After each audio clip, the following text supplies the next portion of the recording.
Alrighty folks, coming at you guys today with a quick patch notes discussion for update version 1.9, which we are getting Tuesday the 14th around 11 a.m. We don't know how long the servers will be down for this, but by the time this video's up, this is going to be very quickly approaching us. Update 1.9, I did the video when they released the game direction discussion for 1.9 and beyond, standard and ranked.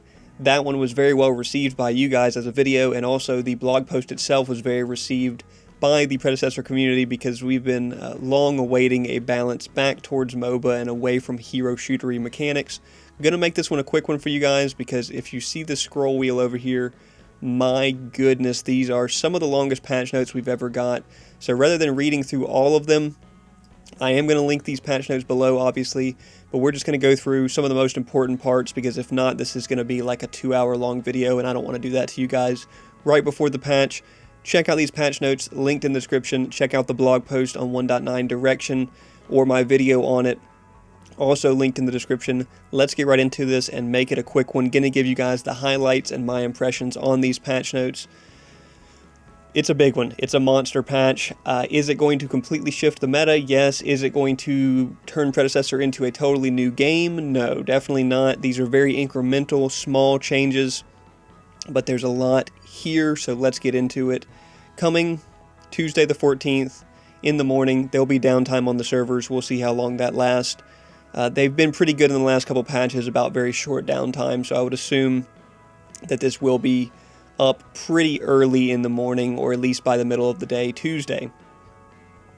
Hello champions, at long last version 1.9 Tempest of Shadows is upon us, and it's packed to the brim with content. In the following, if you followed our 7 days of reveals, you might already have an idea of what's coming. There's plenty more lurking beneath the surface that we can't wait to share. Here's a glimpse of what's inside. We got the new Hero Bayle. Check out Bayle's ability breakdown video that they posted on their YouTube page. If you want to know more about him, we're going to mostly glass over him in this patch notes discussion. Shadows Eve seasonal content. This is Halloween themed mini season pass, basically. New mode, all random, all mid. Assault, whatever you want to call it. ARAM, similar to other MOBAs. All random heroes, all in one single lane. South America servers getting ranked, I think. I didn't really read through all that because I don't play in the South American servers, but shout out South American guys. Vault passes return. If there's any battle passes that you didn't complete in the past and are interested in getting in on them, they're all returning and you can purchase and play on old battle passes. Going forward, they're going to release battle passes permanently rather than time-locked. Legacy returns to custom matches. Nobody really cares about this. Very few people have 9 other friends or viewers or whatever it may be that want to run custom matches. Just give us Legacy the game mode back and we'll be happy, and we will not play on the current map at all if Legacy is in the game. I know you might not like to hear that, Ometa, but we will not play on the current map. At least at the Goons over here, we will not be playing on the original map if Legacy is in the game. Major balance changes reshape the tempo of the game and some bug fixes. Let's get right into it. New Hero Bayle.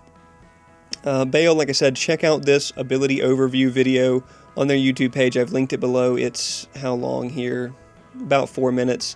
It's very detailed and very cinematic. Bayle looks like a fun hero. They gave us some good lore behind him. My impressions on Bayle are he looks like a very complete hero. He as far as a solo laner or jungler goes, he's very complete. He's got a very well-rounded kit, got everything you could ask for in a melee hero's kit. He's got a solid passive, giving him extra attack speed, movement speed, and tenacity when he goes low health. He's got an interesting new mechanic, which is auto attack chains, where it goes 1-1-2 on his auto attacks. The first auto attack chain that we've seen in Predecessor. He's got a ranged swing or a ranged damage ability, with the third shot being a knock up and stun. So you'd like to see that. We'll see how that feels in game. He's got a buff or a stem, which gives him, or which also slows enemies around him, buffs him for extra power and omnivamp, and then heals at the end of the buff when it expires. And then he's got a leap that gives him armor shred on hit and extra movement speed if he hits. So just a solid, well-rounded kit. His ult is like an isolation type ult. Takes somebody up in the air, swings the sword at him a bunch of times. Notice it does very significant target max health damage on the hits and then also on landing. So this is going to be a heavy hitter. You know, you're talking about 20-ish% target max health damage. So if they're below like 20-30%, this is just a guaranteed kill essentially. So very well-rounded kit. Range damage plus stun, a slow plus a stem, a leap, and then an isolation type ult. One thing I will note on him is all of his cooldowns are quite long, 12 seconds, 12 seconds, 15 seconds, and then his ult kind of standard cooldown duration. With cooldowns that long, you are going to be pretty reliant on auto-attacking the majority of the time, and I doubt that this hero comes out broken, overpowered because of that. Generally when heroes are broken, overpowered, it's because fundamentally they're spamming abilities that have multiple effects.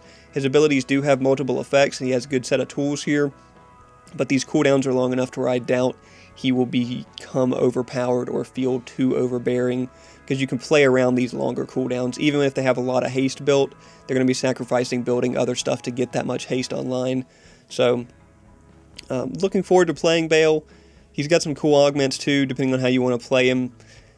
Check out the ability video. Let me know your thoughts on Bayle in the comments. I think he's going to be cool. I also like the skin that they're releasing with him at launch, which is like the Wolfman skin. Looks pretty cool. So that's Bayle. Let's keep moving on. We're getting some skins. Notice the Frankensteel skin coming over from Overprime. We're going to also be getting potentially Overprime heroes ported as well in the future. So getting some skins. It is what it is. Standard stuff. Buy them if you want to support Ometa. All random, all mid is what the new game mode that we're getting. They've said they're not removing Nitro to put all random, all mid in, which is kind of confusing because they had to remove Legacy because it was going to make queue times too long with all these extra game modes, and yet all random, all mid isn't going to make queue times longer with all these extra game modes. So a little bit of bias there on their part against Legacy. But it is what it is. All random, all mid will be here. They showed it off in the dev stream. You've probably been able to find plenty of gameplay of it. It looks like what you would expect it looks like. It's fast-paced. Nothing too crazy going on here. There's jump pads. You start at level 3. You start with a Divine Pot. You get extra movement speed out of combat. You load in as a random hero. You can't... The base does not heal you if you walk back into base. And also you cannot buy items in base until you die. So, very similar to the all random, all mid type game modes that you see in other MOBAs. There are, like I said, jump pads. There's health packs similar to how there was in Brawl. There's shadow pads. There's geysers. There's a little bit of jungle interactions on the side with river bugs and whatnot. So, it's going to be fun. We'll be hopping into all random, all mid on release day on stream some to try it out for sure. But it is what you expect. If you enjoyed it in the other MOBAs that you've played, I know I enjoyed it in Smite, so I am looking forward to it. It'll probably be a good time. Very fast-paced action. Vault passes, like I said, previous battle passes will be available to hop back into if you haven't completed them. Legacy map returns to custom games.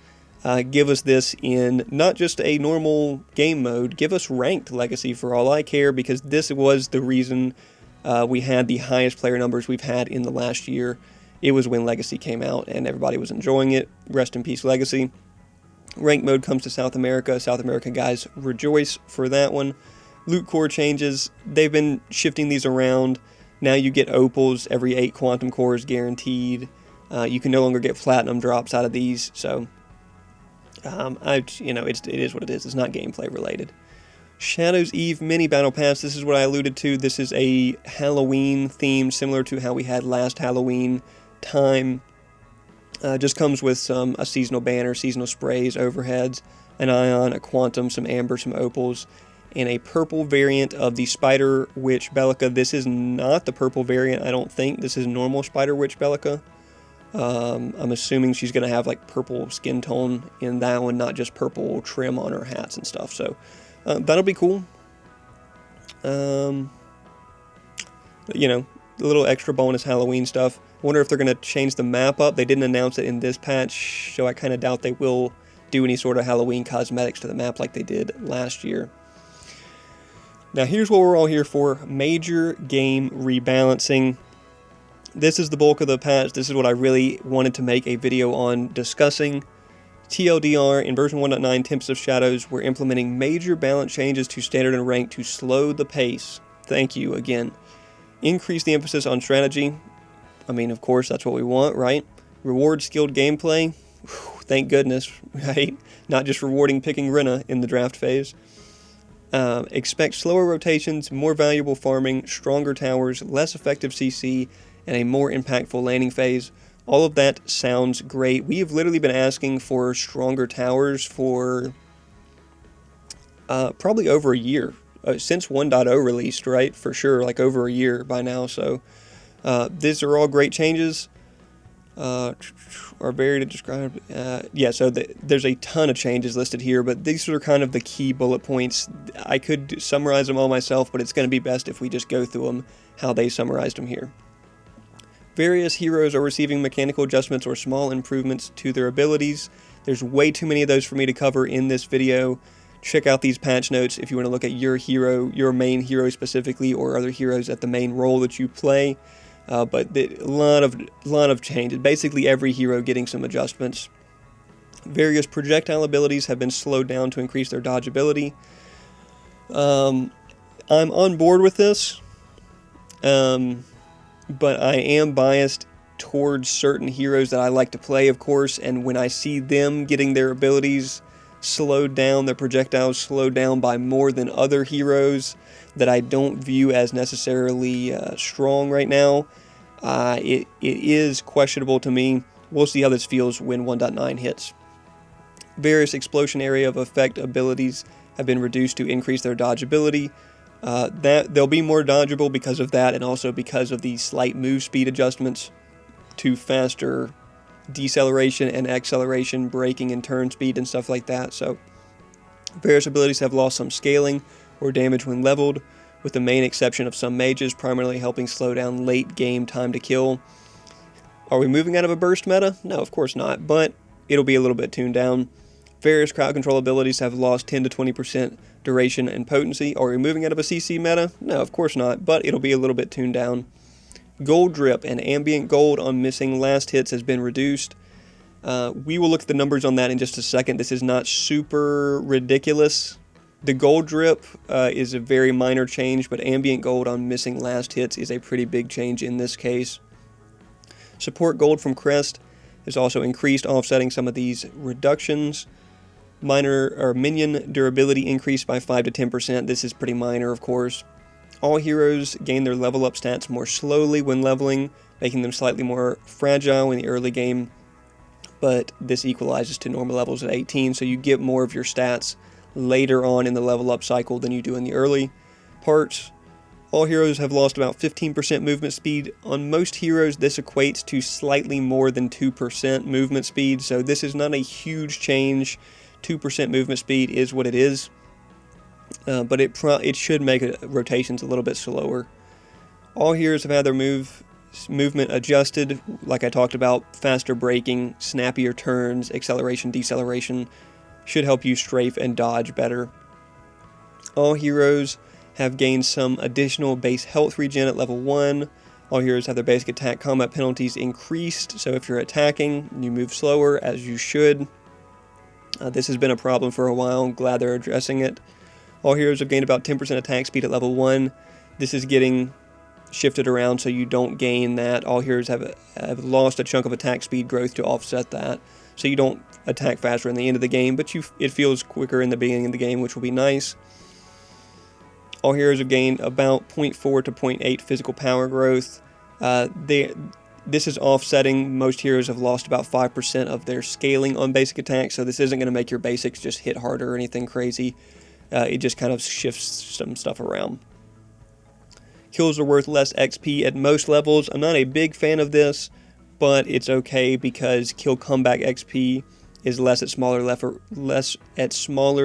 differentials, which is good. I think kills should be rewarding on the XP side of things, but I think the comeback XP mechanics and level differential XPs will offset this for the most part. Boss monster global gold and XP rewards reduced. Boss monster durability lowered slightly in the early game. It's very slight, if at all, and then they are going to be significantly bulkier in the late game. They're also going to do more damage and respawn slower. Refillable potion healing has been reduced. This is offset by you getting extra base health regen on most heroes, if not all heroes. Tower damage increased and ramps up more aggressively. The increase is not very large. Ramping up to a 4th shot is nice. You should see less frequent instances where somebody can survive 4 tower shots, for sure. But I think the general damage on shots 1 through 3 is realistically going to be about the same. Tower plating are easier to take early game when all 4 plates remain. I think this is a good change, and then they do not end at 12 minutes, they end at 13 minutes, and more. That is a lot to go over. Like I said, I want to make this one a short one for you guys, but hey, when you got this much to go over, it is what it is. So basically, we'll just go through it point by point here. The level up stats are changing a little bit. It's more back end loaded and not front end loaded, so you know, it is what it is. Kill bounty gold, this is an interesting one.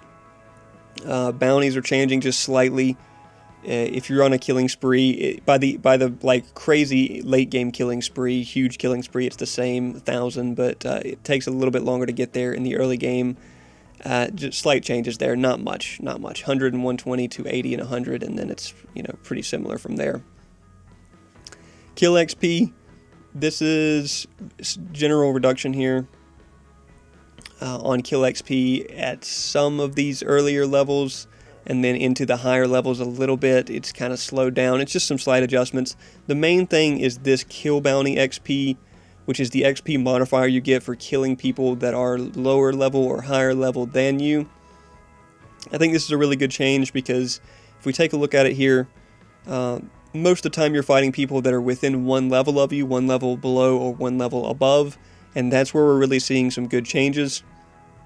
In the current meta, if you're killing someone 1 level below you, you get 40% reduced XP, which is kind of ridiculous, and then 10% XP if they are 1 level above, and then 30 if they are 2.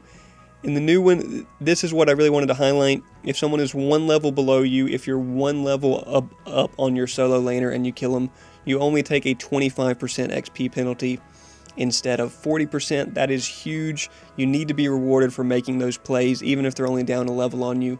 There's many situations where maybe you just leveled up and they are just about to level up and you get the kill. You shouldn't be penalized 40% for that. So this is a good change here. You know, it's less of a change on these higher levels. You know, 25% bonus instead of 30% bonus for taking someone out 2 levels above you. It's whatever. This is the big key one right here. I should not be rewarding my opponent solo laner by killing them and giving them a faster back time and me not getting barely any payout for it. So comeback XP is also being reduced. Grant less bonus XP at smaller deficits and require more extreme XP deficits to grant the same amount of bonus XP. That's good. I should be rewarded for pressing my lead and knowing how to stay ahead and not just dying one time and giving my opponent solo laner a lead on me after I've had them by, you know, 50 farm and 2 kills. So near minion gold death, or death gold, is a really big one here. This is one of the biggest changes to the economy of the game right now. It's basically being cut in half. If being near minions and them dying rather than you getting the last hit is going from, if you're by yourself, 22 to 10 gold per minion, and then 18 to 8 if you're like in duo lane or with someone. So this is a really good change. This is going to be a big skill gap determiner. If you're able to consistently get those last hits, you're going to be more ahead than if you're just standing near minions that are dying. So I really like this change. Gold drip is kind of tied to this. Gold drip per second decreased from 3 to 2.6. Now that doesn't sound like a lot, but that is per second. So that means, looking at the numbers, in about a 20-minute game, you're looking at 500 less gold-ish if it's like a 22-ish minute game, you're looking at 500-ish less gold on everyone on the team.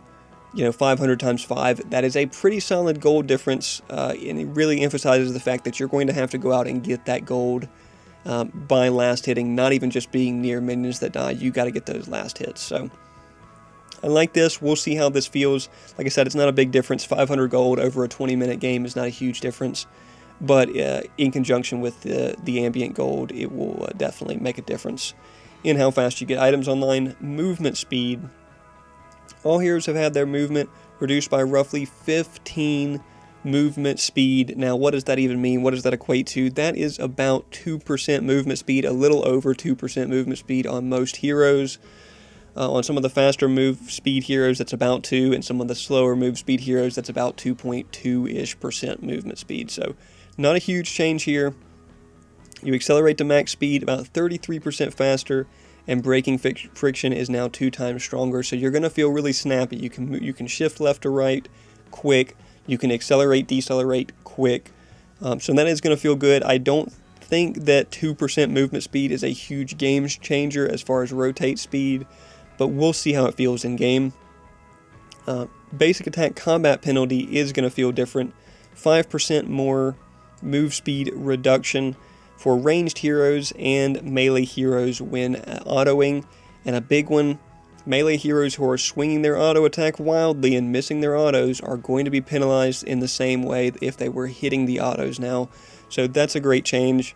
Big fan of that. If you're not attacking and you are being actively autoed, you should be able to back away from them and gain a gap on them, albeit slowly.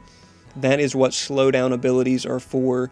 It's for trapping people and keeping them from getting away. If you don't have one of those, you shouldn't be running me down with whoever it may be. Kira. Oh, Kira just used her dash, now I'm safe. Oh, never mind, she can just keep up with me.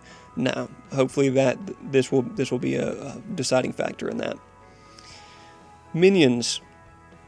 They've got to give a little bit more gold now that ambient gold is reduced. They've also got a little bit more health now. Melee minions getting slight health increases and very slight gold increases. Again, this does not sound like a lot. 2 extra gold per minion is not a lot, but then you're talking about 3-4 minions per wave. It will add up. Ranged minions the same way. A little bit more health, a little bit more bonus damage towards other minions, which is nice.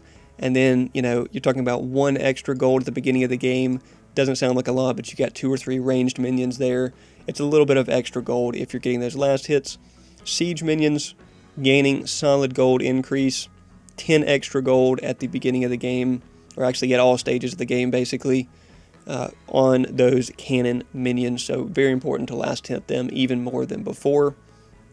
In the jungle, economy changes as well. You're now gaining 15 gold when you knife or use the hunt on camp leaders. So you want to save that hunt for camp leaders. Don't use it on the small camp minions. Use it on the camp leaders. You get 15 extra gold when you do. Boss monsters respawn slower. Boss monsters deal more damage and are much more durable, especially towards the late game. And all the camps give slightly more gold to offset how the gold economy is going to work. 15 additional gold when killing camp leaders, but not river bugs, gold buff, or cyan buff. So don't use your knife on those. Those are supposed to be for the laner, except for rare circumstances where you're taking it so that the other team can't have it. And even then, you probably don't want to use your knife on it if you can help it, because you want to save that knife for the 15 extra gold on a camp leader. Seedling, getting a little bit of health reduction. You can take it earlier in the game, easier. Shaper, here we go. Now we're getting to some of the big objective stuff that we wanted to talk about. All the objectives are getting extra health and doing more damage, and also reducing their global gains for your team as far as gold and XP. 45 seconds shorter or longer respawn time on Shaper. This is great. I wish that the other jungle buffs or jungle objectives got this long of a timer increase, but 45 seconds I think is the right amount here to get Shaper out of the constantly looking for it type range of respawn. Looking at Fangtooth, it's only getting a 15-second increase in the respawn timer, Again, I wish this was longer, but it can add up when you're factoring in other objective respawn timers increasing as well. It getting more health at almost all levels, especially by the time you're taking it. Physical armor increased on it as well, and it does extra damage. This is the theme with all of them. Same thing with Primal, 15-second longer respawn, reduced global XP, more health, more armor on Primal, and doing significantly more damage to people that are trying to take it. Mini Orb, both Mini Orb and Big Orb, 30-second longer respawn timers on it. Again, more health, more damage output from it. And then Orb, reduced global XP for taking it. 30-second longer timer, more health, more armor on it by a pretty good chunk. And then more damage output from it. It also, when Orb does that damage reduction buff and it puts that purple on you and you do less damage, it no longer reduces your damage against targets other than itself. So if the other team jumps you, or if somebody's coming through Orb and checking out what's going on Orb, you no longer have a damage reduction buff on you from Orb as far as applying damage to them. So great objective changes here. I like that they have more health, more armor, and do more damage. I like that they respawn later. 45 seconds on Shaper, 15 seconds on Fang, and 30 seconds on Mini and Big Orb. Doesn't sound like a lot, but I think it will add up across all three of them. I think this is a good set of changes to make less team fighting value constant. You know, like I shouldn't constantly be rewarded for team fighting because there's constantly an objective up we need to go get. There should be some laning phase. This will contribute to that. Are these timer increases long enough? Maybe 15 seconds on Fang doesn't sound like it. Maybe that should have been 30 plus, but it is what it is. And then finally, the jungle camps all getting some decreased gold. Of course, these will all be outweighed by if you're able to hit the jungle knife on a camp leader. These gold decreases will balance out. So that is how it is. Towers. Finally, some tower damage increase. It's not really that much of a damage increase, but it's a slight damage increase, and we will take it. The ramp shot cap is increased from 3 to 4, so if they're taking that 4th shot, it's gonna hurt them. I hate seeing heroes take 4 more shots. This should change that. Armor pin decreasing a little bit. I would have taken this up. I would have said let's take it to 55, but they actually dropped it down a little bit. Outer towers getting slightly increased damage. At least on the first shot, a really large difference, and then by the 4th shot, of course, scaling to a 4th shot is going to make it do a lot more. Tower plating is around longer, but the first set of plates, when there's 4 remaining, actually gives the tower less armor, so they'll be easier to take. So taking tower gold plates will be more predictable and more rewarding, or at least more consistently rewarding if you can get them down by 13 minutes, which you should be able to. Inner towers, again, a little bit of a damage bonus, not much, but until like the 4th shot scaling. And then inhibitors, a little bit of a damage bonus, not much, but by the 4th shot, it's scaled up to over 400, which is pretty solid. We will take that. We will definitely take that. And that's it for the major game balance changes. It's a lot. I know it's a lot. I wanted to get this done quick. There's really no way to get it done quick with this many changes, but that's what we're looking at. I had people asking me in the live stream, hey, do you think this completely changes the game? Do you think this completely fixes the game, revives it? Are we moving towards a whole new game? Stuff like that. I don't think we're stepping into some perfected era of predecessor where the game is now incredibly different and perfect and everybody loves playing it as a MOBA. But I think my response to them and my response to you will be the same. These are not in the wrong direction. This doesn't completely save the game, fix everything that's wrong about it, and make it into some perfect game, but it's going in the right direction. The bar was very low for how the gameplay has been, how the meta has felt. It was almost going to be impossible to go further in the wrong direction. So the fact that we're going in the right direction is good. A lot of these are very incremental changes. I mean, you look at these. Crowd control is reduced by 10 to 20%. We haven't even discussed those yet. 15 movement speed. Like I said, that's around a 2% move speed change. 5 to 10% extra minion health. You know, 15-second longer respawn on Fangtooth. these are very 5% less scaling on basic attacks. These are, although it is a lot of changes, these are very incremental, small percentage-wise changes. Collectively, they will make the game feel very different, but I'm just happy that it's moving in the right direction finally, because it's been moving in the hero shooter direction for too long, and we really needed something like this just to snap us back into shape.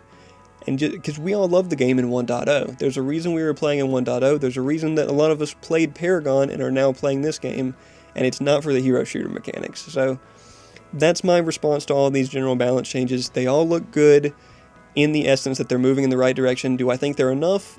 Of course, I'm biased in saying that they're not enough, but I understand that Ometa wants to take incremental steps. They'll implement these. We'll see how people respond to them. We'll see how the meta feels in 1.9, and then maybe in the following 1.9.x balance patch, we will get further changes, or they'll tone some of these back and yo-yo it around as they have been doing in the past couple patches. So that's my thoughts on all this. Going through the rest of this stuff real quick, because I don't really want to take up too much more of you guys' time. That's really the gist of what I wanted to say here. Some bonus stuff.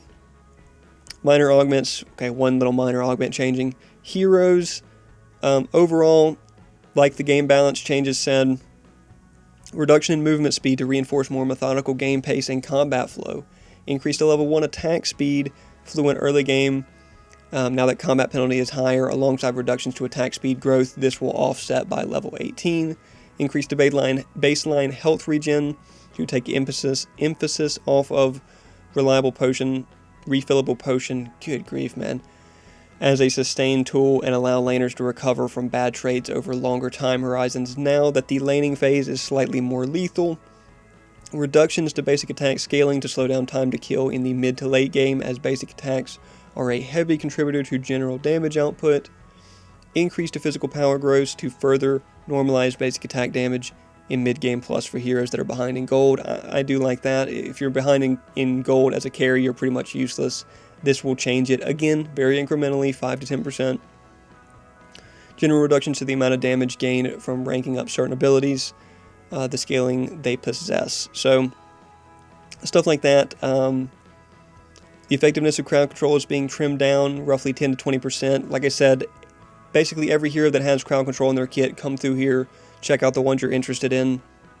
I've got a couple that I want to highlight, but it's just generally what's going on here is reduction in projectile speed and area of effect of most abilities, especially skill shots, to make them easier to dodge and harder to hit. There will be more skill gap involved here on both the dodging side and the hitting side of abilities.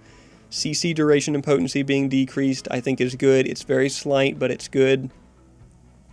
And then most of the scaling adjustments, level 1 through 18, all seem like they're going to fit better with the slower pace of the game. So I like all of this.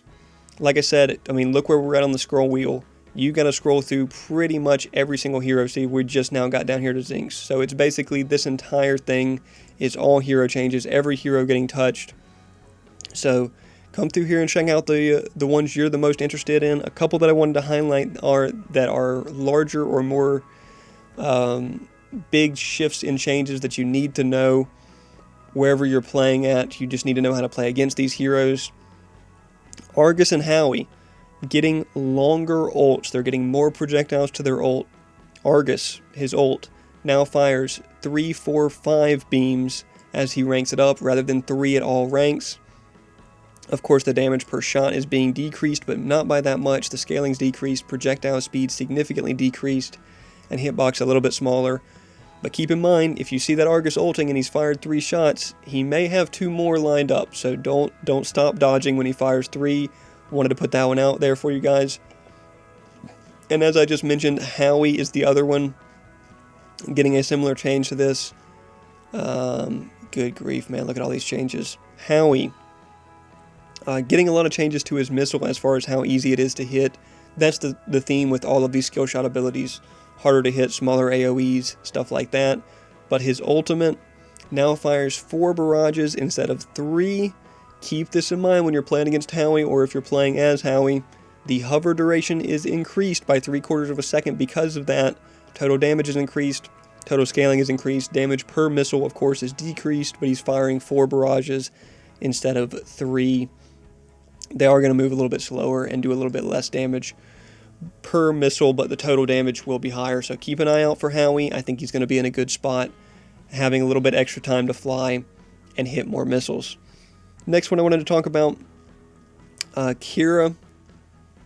Not too many fundamental changes to Kira's kit, but I did want to highlight that her ultimate, now in her base kit, applies 45% anti-heal for 2 seconds. This is good because her ultimate is completely trash. Everyone knows Kira's ultimate is trash. Very rarely are you going to find a use case where her ultimate is going to help you, unless you're taking the heal augment and hitting like 2 or 3 people with it. But now that it can apply anti-heal, it means you have a reason to hit it, at least if that Chimera jumps you out of jungle and you don't have anti-heal built yet, or maybe you're going to not build anti-heal at all, you can hit your ult and at least get some anti-heal and some damage on him. So keep that one in mind. Next one I wanted to highlight, Morn. His Contagion. Look at how many bullet points in Contagion changes we have to list here, and it's because Contagion now damages monsters, so you can use this to clear jungle if you're playing jungle Morn, to clear minions in solo lane if you're playing solo lane Morn. I think this is going to be a really cool change. It also now applies a tick on the instance that it hits, and the tick rate is changed from 1 second to half a second, meaning we're going from 3 to 7 total ticks of damage. Do I hear Entropy? Do I hear World Breaker? Yes, damage of course per tick is being decreased, but total damage is still panning out to be about the same. Total scaling very slightly decreasing, basically about the same. Healing, again the same story. It's being decreased per tick, but now there's 7 ticks, so it's actually being increased in most ranks. And so I think this is a good change for Morn. Keep an eye out for him. I think he's going to be really fun with that Contagion, both in jungle and solo lane. He's going to have more diversity at his roles. And then finally, last hero change I wanted to highlight here as a bonus for you guys at the end. Well, here's an extra one. Thunk is now a lobbed projectile on Narbash, so keep that in mind. You can now like arc and lob the Thunk as if it was like a ramp rock. After 1300 units is when it starts being affected by gravity and falling. So you can get a little bit longer range on it if you get good with it. It is going to feel very different. Projectile speed decreased by 30% is going to hurt it a lot. And then finally, I wanted to say rest in peace to my favorite hero in the game, my favorite mid laner at my favorite role, of course, the Faye. Not in a very strong spot right now, very easy to get out of her ult. We'll see how it feels after this. But the thing that makes Faye good, which is the Harvest Nettles, projectile speed decreased by 40%. We're not talking about 20%, we're not even talking about 30%. 40% decrease in projectile speed on the Nettles. I'm going to have to lead people just to have a chance at hitting them with this. I get it, we're trying to implement skill gap, but I mean, good grief, man. Really unfortunate, man. I don't like that at all. Also, you have to be much closer to throw her flower down. The pull delay is increased on her ult, and the snap range is luckily increased, but the pull duration is increased as well. So rest in peace, Faye, man. We'll give her some tries on stream, but 40% projectile speed on Nettles is a real shame. So that's all I've got for you guys today. There are item changes down here. There are not really any that are super worth going over. They're very minor. Most of the crests are getting slightly longer cooldowns. That's kind of one of the biggest highlights here. See, longer cooldown, longer cooldown. The crest in general are getting kind of tuned down a little bit across the board. Obviously supports crest giving more gold per second to offset the reduction in gold gains that they're going to see. Most of the power items getting very slight reductions or very slight increases in power according to how they were set up, where they were at in the meta. You know, you see 5 reduction in power there. You see a little bit less scaling here on resolution. So none of these are too crazy. Some a little bit slight increase in power, slight reduction in on hit for Spectra, stuff like that. Nothing too crazy here in the item changes. These pale in comparison to the hero changes, and we're going to have to just play around in the new meta to see how all of this feels. Only one item that I did want to really highlight that's worth discussing probably is Time Warp. Time Warp now being shifted to a 25 ability haste item. I think that is the only item in the game that gives 25 ability haste. In addition to its passive, which is effectively like 10% or whatever bonus cooldown, this will be the fastest ability spamming item in the game now, which is good. The power reduction in it is probably necessary for how much haste that you're getting out of this item. 25 haste is great. I might try to build this on Akron, honestly.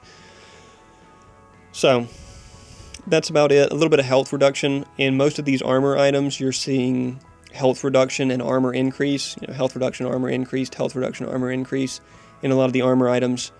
But that's about it. A lot of bug fixes. Wow, that's a lot, isn't it? You're telling me it's all arriving this Tuesday. Can't wait for you to dive into it. Meet Bayle, jump into ARAM, and check out the rebalanced game changes. It's going to be a blast. As always, we're looking forward to hearing your feedback on it all. Until next time, that's from Ometa, folks. So that's all I've got for you guys today. I know I went on for a while.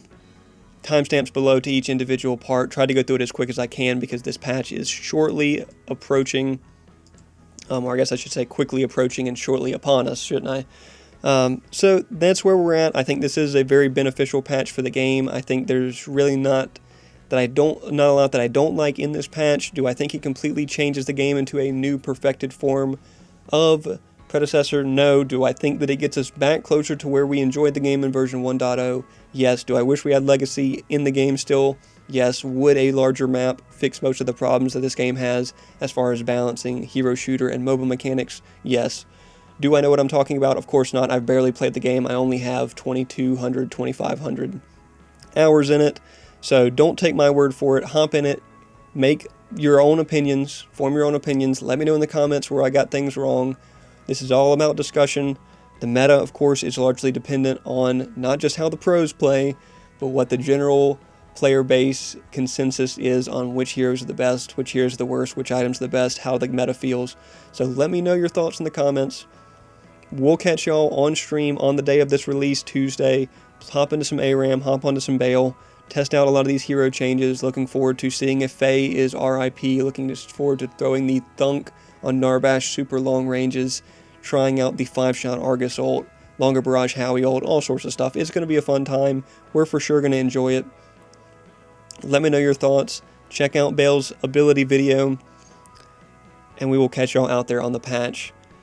Thanks for stopping by. Come hang out with us in the streams. And keep enjoying Pred, folks. Just keep enjoying Pred.